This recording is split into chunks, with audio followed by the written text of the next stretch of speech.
ನಾಡಹಬ್ಬದಲ್ಲಿ ಜೋರಾದ ಕಂಬಳ ಸಂಘರ್ಷ. ವಿರೋಧದ ನಡುವೆ ಕಂಬಳಕ್ಕೆ ನಡೀತಿದೆಯಾ ಸಿದ್ಧತೆ? ಹಾಗಾದ್ರೆ ಸಾಕಷ್ಟು ಬಿಜೆಪಿಯ ನಾಯಕರು ಕಂಬಳ ಮಾಡಬಾರದು ಅಂತ ಹೇಳಿಕೊಂಡು ರಾಜ್ಯ ಸರ್ಕಾರಕ್ಕೆ ಮನವಿಯನ್ನ ಮಾಡ್ಕೊಳ್ತಾ ಇದ್ದಾರೆ. ಬಟ್ ಎಲ್ಲರೂ ಕೂಡ ಹೇಳ್ತಿರುವಂಥದ್ದು ನೋಡೋಣ ಏನಾಗುತ್ತೆ ಅಂತ. ಈಗ ಅದ್ರ ಮಧ್ಯ ಕಂಬಳಕ್ಕೆ ಸಿದ್ಧತೆ ನಡೀತಾ ಇದೆಯಾ? ಮೈಸೂರಿನಲ್ಲಿ ಜೋರಾಗಿದೆ ಪರ ವಿರೋಧದ ಚರ್ಚೆ. ಅಧಿಕೃತ ನಿರ್ಧಾರ ಆಗದಿದ್ರೂ ಕೂಡ ಕಂಬಳಕ್ಕೆ ಸಿದ್ಧತೆಯನ್ನ ಮಾಡ್ಕೊಳ್ತಾ ಇದ್ದಾರೆ. ಹಾಗಾದ್ರೆ ಯಾಕಂದ್ರೆ ಸಾತಗಳ್ಳಿ ಬಳಿ ರೆಡಿ ಆಗ್ತಿರುವ ಕಂಬಳ ಟ್ರ್ಯಾಕ್ ಜೂನ್ 26ರಂದೇ ಶಾಸಕ ಅಶೋಕ್ ರೈ ಪರಿಶೀಲನೆಯನ್ನ ಮಾಡಿದ್ರು. ಈ ಕಂಬಳ ಟ್ರ್ಯಾಕ್ ಬಗ್ಗೆ ಸಾತಗಾನಹಳ್ಳಿ ಬಳಿ 2 ಸ್ಥಳವನ್ನ ಗುರುತು ಮಾಡಿದ್ರು ಶಾಸಕ ಅಶೋಕ್ ಕುಮಾರ್ ರೈ. ವಿಜಯನಗರ ಹಾಗೂ ಸಾತಗಳ್ಳಿ 2 ಜಾಗವನ್ನ ಗುರುತು ಮಾಡ್ಕೊಂಡಿದ್ರು. ಈ ಭಾಗದಲ್ಲೇ ಕಂಬಳ ಮಾಡಿದ್ರೆ ಮಾಡೋದು ಅಂತ ಹೇಳ್ಕೊಂಡು ಸರ್ಕಾರದ ಸೂಚನೆಯಂತೆ ಗುರುತು ಮಾಡಿದ್ರ. ಹಾಗಾದ್ರೆ ಇಲ್ಲಿ ಅಶೋಕ್ ಕುಮಾರ್ ರೈ ಅವರು ಸ್ಪಾಟ್ ವಿಸಿಟ್ ಮಾಡಿಬಿಟ್ಟಿದ್ದಾರೆ. ಸಾತಗಳ್ಳಿ ಬಳಿ ಕ್ರೀಡಾ ಇಲಾಖೆಯಿಂದ ಸ್ವಚ್ಛತಾ ಕಾರ್ಯ ಆಗ್ತಾ ಇದೆ. ಅಂದ್ರೆ ಸಿದ್ಧತೆಗಳಾಗ್ತಾ ಇದೆ ಅನ್ನೋದಕ್ಕೆ ಪೂರಕ ಅನ್ನೋ ರೀತಿ ಕೆಲವೊಂದು ಕೆಲಸಗಳು ಆಕ್ಟಿವಿಟೀಸ್ಗಳು ಅಲ್ಲಾಗ್ತಾ ಇದೆ. 20 ಎಕರೆ ಜಾಗದಲ್ಲಿ ಮರಗಳ ತೆರವು ಮಾಡಿ ಸಿದ್ಧತೆ ಮಾಡಲಾಗ್ತಾ ಇದೆ. ದಸರಾದಲ್ಲಿ ಕಂಬಳ ಮಾಡೋಕೆ ಹಾಗಾದ್ರೆ ಸರ್ಕಾರ ನಿರ್ಧಾರ ಮಾಡೇ ಬಿಡ್ತಾ?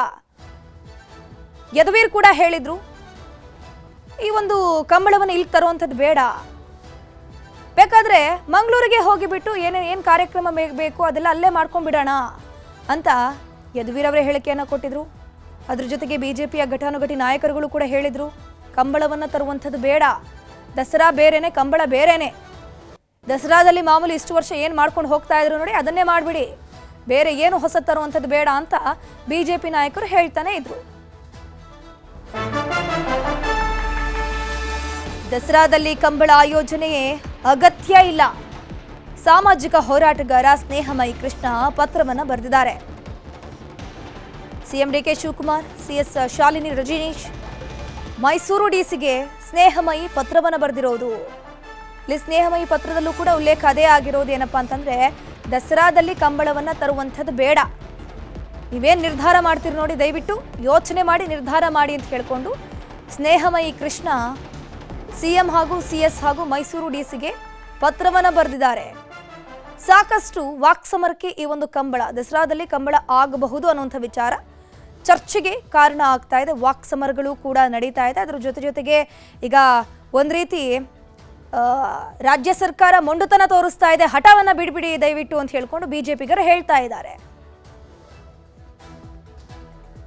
ಅಂತ ಕಲಾವಿದರಿಗೆ ಸರಿಯಾದ ವ್ಯವಸ್ಥೆ ಮಾಡಲ್ಲ, ಮತ್ತು ಪೊಲೀಸ್ ಬಂದೋಬಸ್ತ್ ಬರ್ತಕ್ಕಂಥ ಪೊಲೀಸರು ಕೂಡ ಸರಿಯಾಗಿ ವ್ಯವಸ್ಥೆ ಮಾಡಲ್ಲ. ಎಲ್ಲ ಒಂದು ಕಡೆ ಅವರಿಗೆ ವ್ಯವಸ್ಥೆ ಮಾಡೋದ್ರಲ್ಲಿ ಸರಿಯಾದ ರೀತಿ ಅನುಕೂಲ ಇರಲ್ಲ. 106 ಜನಕ್ಕೆ ಕೇವಲ 2-3 ಶೌಚಾಲಯ ಇರತಕ್ಕಂಥ ಸ್ಥಳಗಳಲ್ಲಿ ಅವರಿಗೆ ಇದು ಮಾಡೋವಂಥದ್ದು ಈ ಥರ ನಡೀತಾ ಇದೆ. 400 ವರ್ಷಕ್ಕಿಂತ ಹೆಚ್ಚಿನ ಇತಿಹಾಸ ಇರತಕ್ಕಂಥ ದಸರಾದಲ್ಲಿ ಮೈಸೂರು ಜನತೆಗೆ ಅಥವಾ ಸಾಂಸ್ಕೃತಿಕವಾಗಿ ಹಿನ್ನೆಲೆಯಲ್ಲಿ ಏನಾದರೂ ಮಾಡಿದ್ರೆ ಅದೊಂಥರ ಒಪ್ಕೋಬೋದು. ಆದರೆ ಡಿ.ಕೆ. ಶಿವಕುಮಾರ್ಗೆ ಇಷ್ಟ ಇದೆ ಅನ್ನೋ ಕಾರಣಕ್ಕೆ ಆ ಒಂದು ಕಾರ್ಯಕ್ರಮನ ಮಾಡಿ 5ರಿಂದ 7 ಕೋಟಿ ರೂಪಾಯಿ 8 ಕೋಟಿ ರೂಪಾಯಿ ಖರ್ಚು ಮಾಡೋವಂಥದ್ದು ಯೋಜನೆ ಹಾಕೊಂಡಿದ್ದಾರೆ.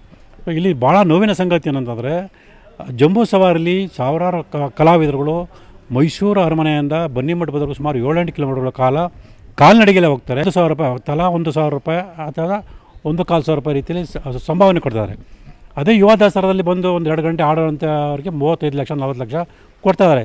ಇವ್ರಿಗೇನು ಅಧಿಕಾರಿಗಳಿಗೆ ದಸರಾ ನಡೆಸೋರಂಥವ್ರಿಗೆ ಮಾನವೀಯತೆ ಇಲ್ವ ಅನ್ನೋದು ಅರಣ್ಯಾಧಿಕಾರಿಗಳ ಅನುಮತಿ ಇಲ್ಲದೆ ಮರನ ಕಡಿದ್ರೆ ಸ್ಪಷ್ಟವಾಗಿ ಕಂಡು ಬಂತು.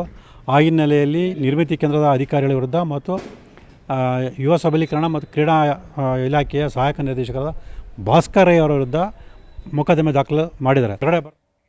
ಇನ್ನು ಇದ್ರ ಬಗ್ಗೆ ಹೆಚ್ಚಿನ ಮಾಹಿತಿ ನೀಡ್ತಾ ಹೋಗ್ತಾರೆ ನಮ್ಮ ಪ್ರತಿನಿಧಿ ಕಾರ್ತಿಕ್. ನೇರ ಸಂಪರ್ಕದಲ್ಲಿ ಜಾಯಿನ್ ಆಗಿದ್ರೆ ಕಾರ್ತಿಕ್, ಈ ಒಂದು ಕಂಬಳ ದಸರಾದಲ್ಲಿ ತರಬೇಕು ಅಂತ ಸಾಕಷ್ಟು ರಾಜ್ಯ ಸರ್ಕಾರ ಕಾಂಗ್ರೆಸ್ಸಿಗರು ಪ್ರಯತ್ನ ಪಡ್ತಾ ಇದ್ರೆ, ಬಿಜೆಪಿಗರು ವಿರೋಧ ವ್ಯಕ್ತಪಡಿಸ್ತಿದ್ದಾರೆ, ವಾಕ್ಸಮರ ಕೂಡ ನಡೀತಾ ಇದೆ.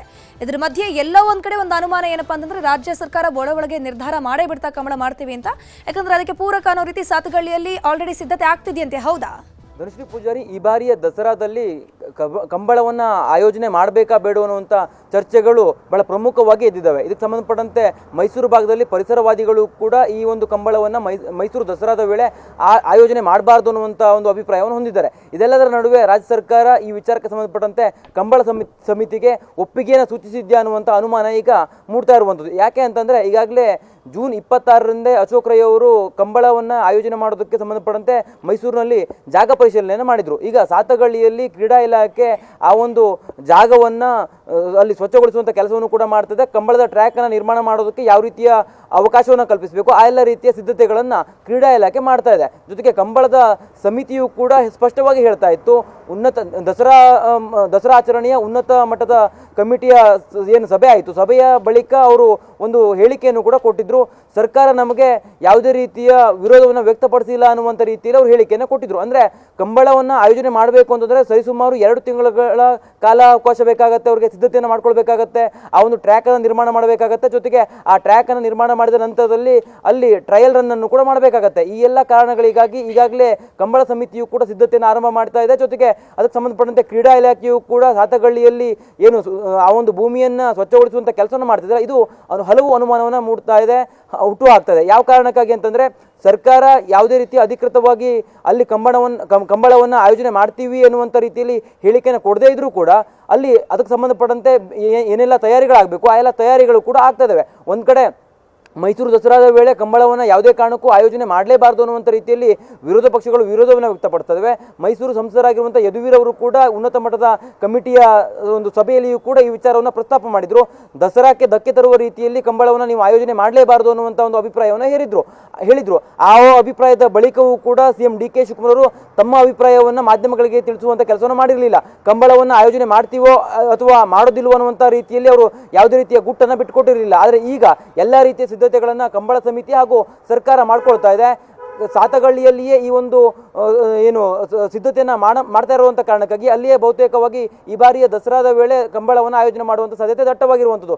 ಒಂದು ಕಡೆ ಪರಿಸರವಾದಿಗಳು ವಿರೋಧ ವ್ಯಕ್ತಪಡಿಸ್ತಾರೆ, ಇನ್ನೊಂದು ಕಡೆ ಬಿಜೆಪಿ ಸೇರಿದಂತೆ JDS ಪಕ್ಷವು ಕೂಡ ವಿರೋಧವನ್ನು ವ್ಯಕ್ತಪಡಿಸ್ತದೆ. ದಸರಾಕ್ಕೆ ನೀವು ಧಕ್ಕೆ ತರುವಂಥ ಕೆಲಸವನ್ನು ಮಾಡಬೇಡಿ, ಕಂಬಳ ಅದು ಕರಾವಳಿಯ ಭಾಗದ ಕಲೆ ಆಗಿರುವಂಥ ಕಾರಣಕ್ಕಾಗಿ ಕಂಬಳಕ್ಕೂ ಕೂಡ ಇದು ಅಪಮಾನ ಮಾಡಿದಂತಾಗತ್ತೆ. ದಸರಾ ಹಬ್ಬದಲ್ಲಿ ಈ ರೀತಿಯ ಬೇರೆ ಒಂದು ಕಂಬಳವನ್ನು ಬೇರೆ ಪ್ರದೇಶದ ಕಂಬಳವನ್ನು ಆಯೋಜನೆ ಮಾಡುವಂಥ ಅಗತ್ಯ ಇಲ್ಲ, ಅದು ಕರಾವಳಿಗೆ ಸೀಮಿತವಾಗಿರುವಂಥ ಕಲೆ ಅನ್ನುವಂಥ ರೀತಿಯಲ್ಲಿ ಹೇಳಿಕೆಗಳನ್ನ ಕೊಡ್ತದೆ. ಇದೆಲ್ಲದರ ನಡುವೆ ರಾಜ್ಯ ಸರ್ಕಾರ ಈಗಾಗಲೇ ಈ ಒಂದು ಕಂಬಳಕ್ಕೆ ಪರವಾನಗಿಯನ್ನು ಕೊಟ್ಟಿದೆಯಾ, ಕಂಬಳವನ್ನು ಆಯೋಜನೆ ಮಾಡೋದಕ್ಕೆ ಸಿದ್ಧತೆಯನ್ನು ಮಾಡ್ಕೊಳ್ತಿದೆಯಾ ಅನ್ನುವಂಥ ಅನುಮಾನಗಳು ಈಗ ಶುರುವಾಗಿರುವಂಥದ್ದು. ಧನುಶ್ರೀ ಪೂಜಾರಿ. ಥ್ಯಾಂಕ್ ಯು ಕಾರ್ತಿಕ್ ತಮ್ಮೆಲ್ಲ ಮಾಹಿತಿಗಾಗಿ.